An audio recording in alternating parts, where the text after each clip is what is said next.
Welcome to preparation আড্ডা। মহামান্য supreme court আজ 17ই এপ্রিল নতুন একটা নির্দেশিকা জারি করলো।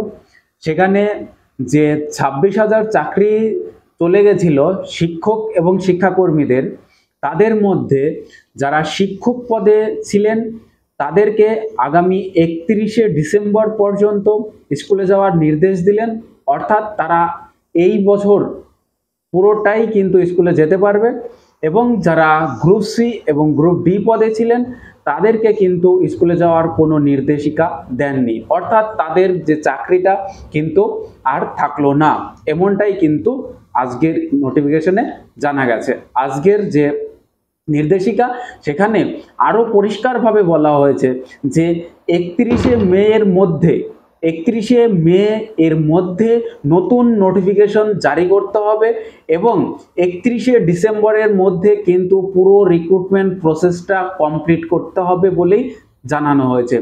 এবার এখান থেকে যে কোয়েশ্চেনটা সব থেকে বেশি উঠে এসছে যে এই যে নতুন নোটিফিকেশন আসবে এখানে কারা বসতে পারবে, অর্থাৎ এখানে আবেদন করবে কারা।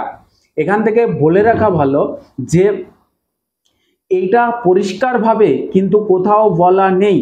আগামীতে হয়তো বা স্কুল সার্ভিস কমিশনের তরফ থেকে পরিষ্কার নোটিফিকেশন দিয়ে জানানো হবে এবং সেক্ষেত্রে আমরা জানতে পারবো। এবার আমার নিজস্ব কিছু মতামত তোমাদের সাথে শেয়ার করব, হয়তো বা মিলতে পারে বা না মিলতে পারে। দেখো, যে আমার যতদূর মনে হচ্ছে যে এই যে নতুন নোটিফিকেশন আসতে চলেছে, এখানে যারা ফ্রেশার্স তারা কি এর জন্য আবেদন করতে পারবে? আমার হিসেব বলে যে তারা পারবে না। কেন পারবে না তার মধ্যেও কারণ তোমাদের সাথে শেয়ার করছি।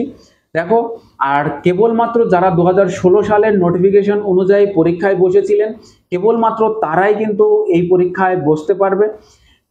কারণ এই মুহূর্তে যদি মে মাসের মধ্যে নোটিফিকেশন জারি হয়ে যায় তাহলে নতুনরা কি করে আবেদন করবে? কারণ এখানে ওবিসি সংক্রান্ত মামলা কিন্তু অলরেডি সুপ্রিম কোর্টে বিচারাধীন, অর্থাৎ সুপ্রিম কোর্টে থেকে এখনো কিন্তু পরিষ্কারভাবে কোনো জাজমেন্ট আসেনি। সুতরাং রাজ্য সরকারের তরফ থেকে দেখা গেছে 3 মাস সময় চেয়েছে এবং পরবর্তী শুনানি হয়তোবা জুলাই নাগাদ কিন্তু হওয়ার সম্ভাবনা রয়েছে। সুতরাং এই সময়ের মধ্যে যদি নতুন নোটিফিকেশন আনতে হয় তাহলে আমার মত বলছে যে 2016 সালের যে নোটিফিকেশন ছিল সেখানে যারা আবেদন করেছিল, যারা পরীক্ষা দিয়েছিল কেবলমাত্র তারাই কিন্তু এই পরীক্ষায় বসতে পারবে।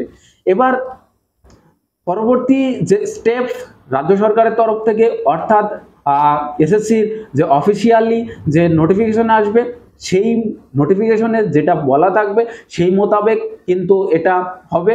এবং তোমরা যারা নতুন ভাবছো যে বসবে তারা একটু অপেক্ষা করো, একদম পরিষ্কারভাবে এর যে নোটিফিকেশন সেটা আসলেই বোঝা যাবে কারা বসতে পারবে আর কারা বসতে পারবে না, কিন্তু তোমাদেরকে একটু অপেক্ষায় থাকতেই হবে।